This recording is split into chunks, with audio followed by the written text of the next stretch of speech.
नमस्कार। कला एकेडमी के इस चैनल पर आप सभी का स्वागत करती हूँ। आज हम डॉक्टर नामोर सिंह जी के निबंध संस्कृति और सौंदर्य का अध्ययन कर इसके महत्वपूर्ण बिंदुओं को समझने का प्रयास करेंगे। इस निबंध को हमने 2 भागों में बांट दिया है। आज हम पहले भाग का अध्ययन करेंगे। इस निबंध में जहाँ जहाँ अंडरलाइन किया गया है वे सभी महत्वपूर्ण कथन हैं जो कई परीक्षाओं में आ चुके हैं। उन कथनों पर कृपया आप सभी विशेष ध्यान दीजिएगा। तो चलिए अब हम निबंध का अध्ययन कर उसे समझने का प्रयास करते हैं। नामोर सिंह, संस्कृति और सौंदर्य, निबंध भाग 1, अशोक के फूल। यह निबंध हजारी प्रसाद द्विवेदी जी का लिखा हुआ है। अशोक के फूल केवल एक फूल की कहानी नहीं, भारतीय संस्कृति का एक अध्याय है और इस अध्याय का अनंग लेख पढ़ने वाले हिंदी में पहले व्यक्ति हैं हजारी प्रसाद द्विवेदी। पहली बार उन्हें ही यह अनुभव हुआ कि एक एक फूल, एक एक पशु, एक एक पक्षी न जाने कितनी स्मृतियों का भार लेकर हमारे सामने उपस्थित है। अशोक की भी अपनी स्मृति परंपरा है, आम की भी है, बकुल की भी है, चंपे की भी है। सब क्या हमें मालूम है? जितना मालूम है उसी का अर्थ क्या स्पष्ट हो सका है? अब तो खैर हिंदी में फूलों का ललित लेख लिखने वाले कई लेखक निकल आए हैं, लेकिन कहने की आवश्यकता नहीं कि अशोक के फूल आज भी अपनी जगह है। कालिदास के प्रेमी पंडितों को पहली बार इस रहस्योद्घाटन से अवश्य ही धक्का लगा होगा कि जिस कवि को वे अब तक अपनी आर्य संस्कृति का महान गायक समझते आ रहे थे वह गंधर्व, यक्ष, किन्नर आदि या आर्येतर जातियों के विश्वासों और सौंदर्य कल्पनाओं का सबसे अधिक ऋणी है। वैसे तो भारत को महामानव सागर कहने वाले रविंद्रनाथ ठाकुर एक अरसे से यह बतलाते आ रहे थे कि जिसे हम हिंदू रीति नीति कहते हैं वह अनेक आर्य और आर्येतर उपादानों का मिश्रण है। किंतु यही संदेश अशोक के फूल के अध्याय से माध्यम से आया तो उसकी चोट कुछ और ही थी। क्या इसीलिए कि यह मनोजन्मा कंदर्प के धनुष से छूटा है? फूल की मार कितनी गहरी हो सकती है इसका एहसास कराने के लिए अशोक के फूल के ये 2 वाक्य काफ़ी हैं। देश और जाति की विशुद्ध संस्कृति केवल बात की बात है, सब कुछ में मिलावट है, सब कुछ अविशुद्ध है। और सच कहा जाए तो आर्य संस्कृति की शुद्धता के अहंकार पर चोट करने के लिए ही अशोक के फूल लिखा गया है, प्रकृति वर्णन करने के लिए नहीं।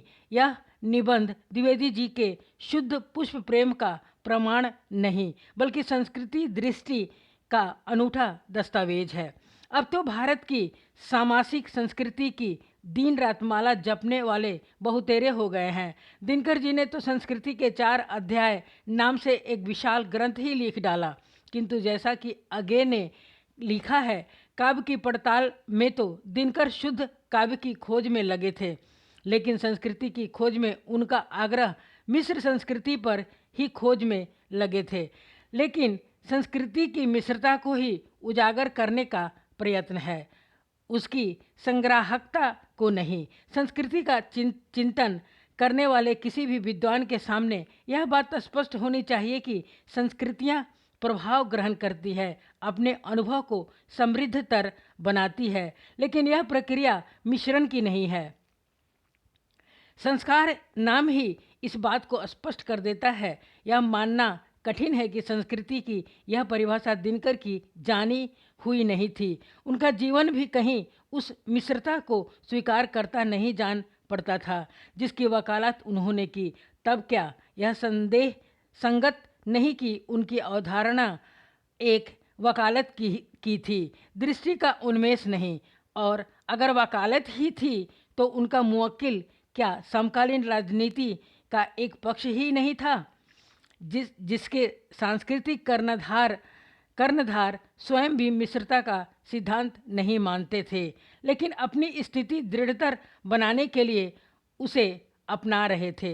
इस मिश्र संस्कृति की राजनीति से द्विवेदी जी कितने अलग थे इसका प्रमाण यह है कि स्वाधीनता प्राप्ति के बाद जब से राष्ट्रीय स्तर पर अनुमोदित और प्रोत्साहित नीति के रूप में सामाजिक संस्कृति का बोलबाला हुआ, द्विवेदी जी ने इस विषय पर लिखना लगभग बंद कर दिया। स्पष्ट है कि वे मिस्र संस्कृति के वकील न थे और न एक वकील की तरह अपने पक्ष के लिए इतिहास के तथ्य बटोरने ही गए थे। उन्होंने तो उस अनुभूति को वाणी दी जो अपने अतीत के साहित्य को पढ़ने और कलाकृतियों को देखते समय अंतर्मन में उठी थी, और इस बात से तो संभवतः आगे भी इनकार न करेंगे कि द्विवेदी जी के लिए वह एक अमूर्त बौद्धिक अवधारणा नहीं थी, बल्कि दृष्टि का उन्मेष था। इसीलिए जब द्विवेदी जी कहते हैं कि सब कुछ अविशुद्ध है, तो तुरंत बाद यह भी जोड़ते हैं कि शुद्ध है केवल मनुष्य की जिजीविषा। वह गंगा की अबाधित अनाहत धारा के समान सब कुछ को हजम करने के बाद भी पवित्र है।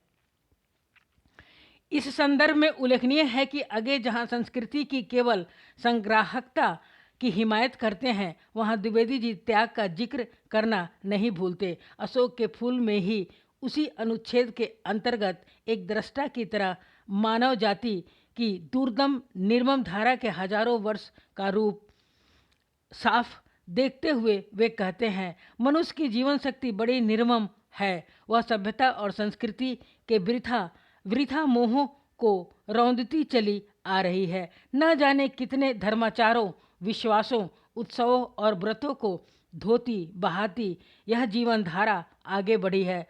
संघर्षों से मनुष्य ने नई शक्ति पाई है। हमारे सामने समाज का आज जो रूप है, वह न जाने कितने ग्रहण और त्याग का रूप है। इसीलिए द्विवेदी जी के सामने योजनाबद्ध रूप से एक मिश्र संस्कृति तैयार करने की समस्या नहीं है। समस्या यह है कि आज हमारे भीतर जो मोह है, संस्कृति और कला के नाम पर जो आसक्ति है, धर्माचार और सत्यनिष्ठा के नाम पर जो जड़िमा है, उसे किस प्रकार ध्वस्त किया जाए। इस दृष्टि से यदि दिनकर की मिश्र संस्कृति की एक राजनीति है जो आगे की संस्कार धर्मी संग्राहक संस्कृति भी किसी और राजनीति के अनुषंग से बच नहीं सकती। जब वे कहते हैं कि संस्कृतियां प्रभाव ग्रहण करती है, अपने अनुभव को समृद्धतर बनाती है, तो उसमें एक मूल संस्कृति का अस्तित्व पहले ही से स्वीकार कर लिया गया है, जो किसी प्रभाव से पहले विशुद्ध है, आकस्मिक नहीं है कि आगे द्वारा स्थापित वत्सल निधि की हीरानंद शास्त्री स्मारक व्याख्यान माला के प्रथम आयोजन में प्रकाशित भारतीय परंपरा के मूल स्वर में डॉक्टर गोविंद चंद्र पांडे भी लगभग ऐसे ही शब्दों में सामाजिक संस्कृति का विरोध करते हैं। डॉक्टर पांडे यह स्वीकार करते हैं कि विज्ञान, प्रविधि और भौतिक उपादानों के स्तर पर नाना समाजों में आदान प्रदान अनायास और चिर परिचित है और इन साधनों का उपयोग समाज को प्रभावित करता है, किंतु इसके साथ ही वे यह भी मानते हैं कि अतकर्य भावों, अनुभूतियों और आध्यात्मिक उपलब्धियों के स्तर पर संस्कृतियों का वास्तविक मिलन अत्यंत कठिन होता है। कुल मिलाकर इस विमर्श का निष्कर्ष यह है कि भारतीय संस्कृति की तथाकथित सामासिकता वास्तव में सभ्यता के क्षेत्र में ही लागू होती है और इस क्षेत्र में वह भारत की कोई विशेषता नहीं है। सवाल यह है कि सभ्यता और संस्कृति की जिन दो यूरोपीय अवधारणाओं को डॉक्टर पांडे ने भारत की संस्कृति के विवेचन के लिए अपनाया है, उनका संबंध सभ्यता से है या संस्कृति से। आदान प्रदान यदि सभ्यता के ही क्षेत्र में संभव होता है, तो फिर भारतीय चिंतन में ये पाश्चात्य अवधारणाएं कैसे शामिल हो गई। वस्तुतः अवधारणा के रूप में संस्कृति को स्वीकार करने के साथ ही डॉक्टर पांडे ने यह स्वीकार कर लिया कि संस्कृति के क्षेत्र में भी आदान प्रदान होता है। फिर भी जिस तरह राष्ट्रीय स्तर पर अनुमोदित और प्रोत्साहित सामाजिक संस्कृति का विरोध डॉक्टर पांडे ने किया है, उसे किसी अन्य पक्ष की राजनीति की वकालत न मानना आगे के लिए भी कठिन होगा। तर्क वही है जिसका इस्तेमाल उन्होंने दिनकर के संदर्भ में किया है। यदि दिनकर की सामाजिक संस्कृति का संघर्ष राजनीति के एक पक्ष से है, तो स्वयं अगे और गोविंद चंद्र पांडे की शुद्ध संस्कृति का संबंध भी राजनीति के दूसरे पक्ष से जोड़ा जा सकता है। शुद्ध होने से ही वह राजनीति से मुक्त नहीं हो जाती। द्विवेदी जी की दृष्टि में संस्कृति का यह आग्रह भी एक प्रकार का मोह है जो बाधा उपस्थित करता है। संस्कृति में निहित जिस संस्कार की ओर अगे ने संकेत किया है, उसकी अर्थवत्ता से द्विवेदी जी अपरिचित है। यह तो स्वयं अगे भी न स्वीकार करेंगे। फिर भी उन्हें यह देखकर आश्चर्य न होना चाहिए कि उन्होंने अक्सर इस संस्कार को भी बाधा माना है। लखनऊ विश्वविद्यालय के साहित्य का मर्म शीर्षक आख्यानों में उनका जोर इसी बात पर है कि विवेक के परिष्करण के लिए किए गए संस्कार भी काल पाकर किसी नए सृजन के ग्रहण के लिए बाधा बन जाते हैं। कहते हैं, संस्कार शब्द का प्रयोग करते समय मुझे थोड़ा संकोच ही हो रहा था। संस्कार शब्द अच्छे अर्थ में ही प्रयुक्त होता है, परंतु मनुष्य स्वभाव से ही प्राचीन के प्रति श्रद्धा परायण होता है और प्राचीन काल से संबंध होने के कारण कुछ ऐसी धारणाओं को श्रद्धा की दृष्टि से देखने लगता है जो जब शुरू हुई होगी तो निश्चय ही उपयोगी रही होगी, परंतु बाद में उनकी उपयोगिता घिस गई और वे रूढ़ मात्र रह गई। ऐसे संस्कार सब समय बृहत्तर मानव पटभूमिका पर खरे नहीं उतरते। इन कालगत संस्कारों की चर्चा करने के बाद वे उन देशगत और जातिगत संस्कारों की ओर भी संकेत करते हैं जो अन्य देश और अन्य जाति के विश्वासों पर आधारित साहित्य को समझने में बाधक होते हैं। प्रसंग यद्यपि साहित्य का है, फिर भी संस्कार की यह भूमिका संस्कृति के क्षेत्र में भी स्वीकार की जा सकती है। इस प्रकार स्पष्ट है कि संस्कार के उल्लेख मात्र से संस्कृति के क्षेत्र में दृष्टिगत होने वाली संकीर्णता का परिहार नहीं हो जाता। संस्कार की प्रक्रिया अंततः संस्कृति के क्षेत्र में उस शुद्धिकरण की ओर ले जाती है जिसकी परिणति वर्जनशीलता में होती है।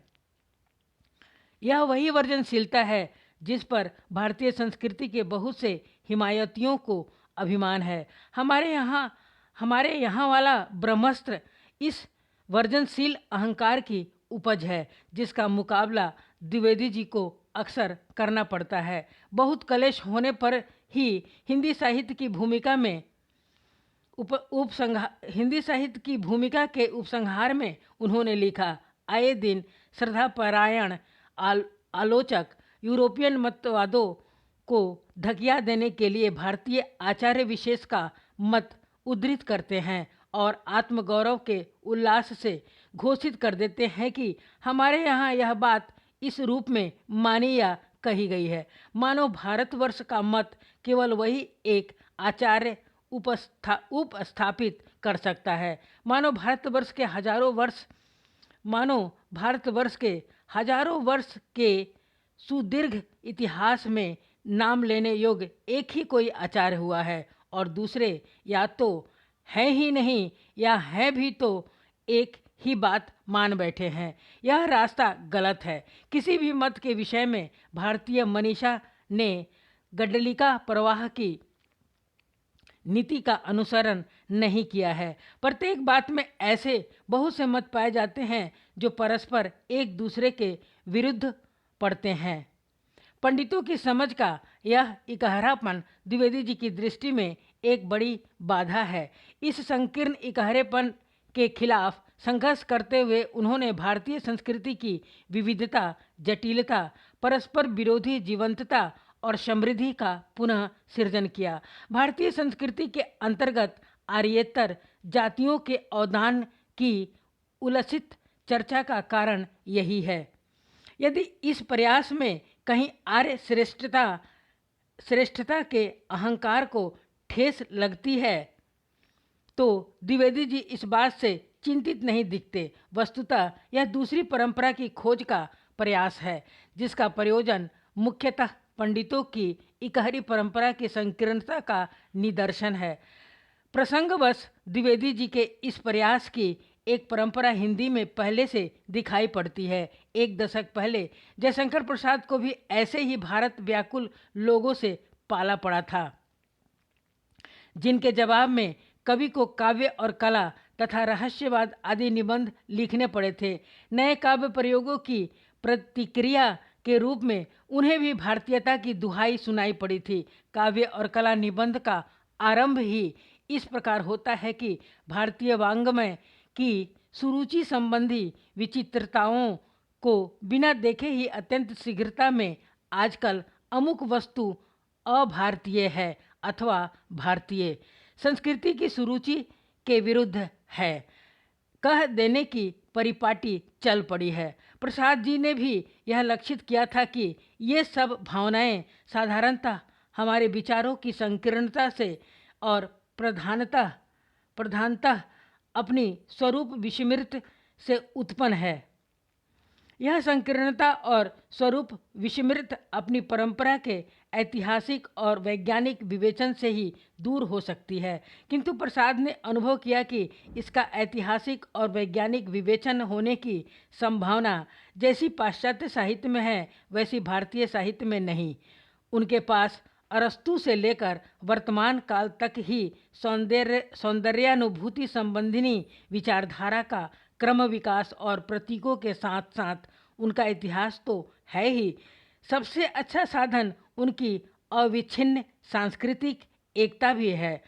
हमारी भाषा के साहित्य में वैसा सामंजस्य नहीं है। बीच बीच में इतने अभाव या अंधकार काल हैं कि उनमें कितनी ही विरुद्ध संस्कृतियां भारतीय रंग स्थल पर अवतीर्ण और लोप होती दिखाई पड़ती है, जिन्होंने हमारी सौंदर्यानुभूति के प्रतीकों को अनेक प्रकार से विकृत करने का ही उद्योग किया है।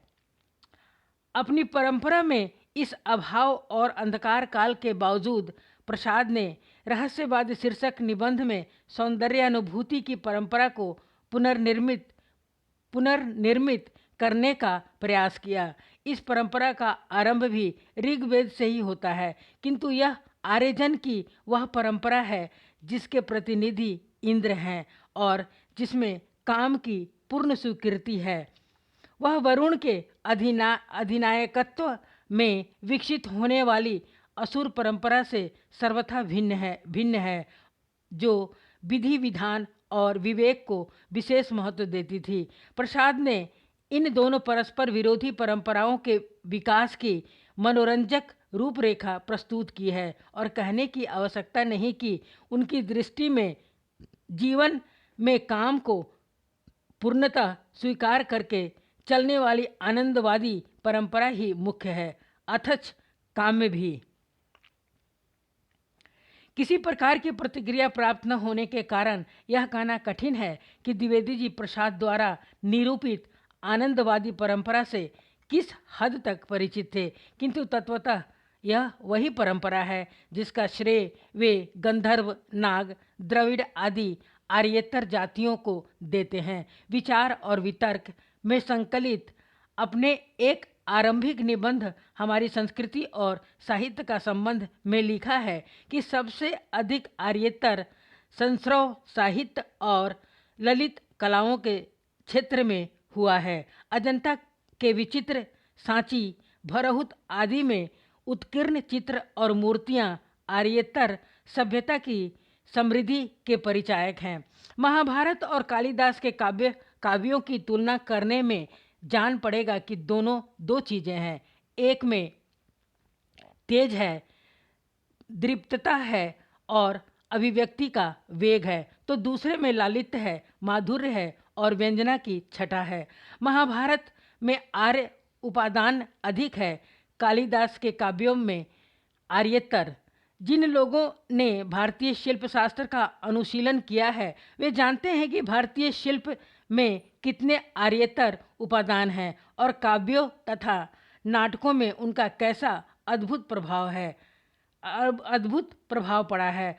पता चला है कि सांची, भरहुत आदि के चित्रकार यक्षों और नागों की पूजा करने वाली एक सौंदर्य प्रिय जाति थी, जो संभवतः उत्तर भारत से लेकर असम तक फैली हुई थी। बहुत सी ऐसी बातें कालिदास आदि कवियों ने इन सौंदर्य प्रेमी जातियों से ग्रहण की जिनका पता आर्यों को न था। कामदेव और अप्सराएं उनकी देव देवियाँ हैं। सुंदरियों के पदाघात से अशोक का पुष्पित होना उनके घर की चीज़ है। अलकापुरी उनका स्वर्ग है। इस प्रकार की अन्य अनेक बातें उनसे और उन्हीं की तरह अन्य आर्येतर जातियों से महाकवि ने ली है। इसी क्रम में आगे भरत मुनि के नाट्यशास्त्र के बारे में भी उसके आर्यों की विद्या न मानने वाले मत का जिक्र करते हुए कहते हैं, शुरू में एक कथा में बताया गया है कि ब्रह्मा ने नाट्य वेद नामक 5वें वेद की सृष्टि की थी। अगर आर्यों के वेदों से इसका कुछ भी संबंध होता तो पंडितों का अनुमान है इस कथा की जरूरत न हुई होती। वास्तव में भारतीय नाटक पहले केवल अभिनय के रूप में ही दिखाए जाते थे। उनमें भाषा का प्रयोग करना आर्य संशोधन का परिवर्धन है। आर्येतर अवदान की इस सूची में यदि भक्ति द्रविड़ उपजी और आभीरों के आराध्य देव बालकृष्ण तथा देवी राधा को जोड़ ले तो हमारी परंपरा में सुंदर माना जाने वाला ऐसा कुछ भी नहीं बचता जो आर्येतर न हो। एक भक्ति काव्य को छोड़कर प्रसाद और हजारी प्रसाद द्विवेदी में इस बात को लेकर कोई मतभेद नहीं है कि क्या क्या सुंदर है। अंतर केवल यह है कि प्रसाद जिसे आर्यों के एक समुदाय की परंपरा कहते हैं, हजारी प्रसाद द्विवेदी उसे ही विभिन्न आर्येतर जातियों का अवदान मानते हैं। फिर भी एक बात में अब उभयत्र समानता है कि हमारी परंपरा में जो भी सुंदर है वह आर्य नाम से प्रचारित मिथक से भिन्न है। इस मिथकीय आर्य से इतनी चिढ़ इसीलिए है कि इसके ध्वजाधारियों को सुंदर से परहेज है। जैसा कि प्रसाद ने रहस्यवादी शीर्षक निबंध में स्पष्ट लिखा है, आनंद पथ को उनके कल्पित भारतीयोचित विवेक में सम्मिलित कर लेने से आदर्शवाद का ढांचा ढीला पड़ जाता है। इसीलिए वे इस बात को स्वीकार करने में डरते हैं कि जीवन में यथार्थ वस्तु आनंद है। ज्ञान से व अज्ञान से मनुष्य उसी की खोज में लगा है।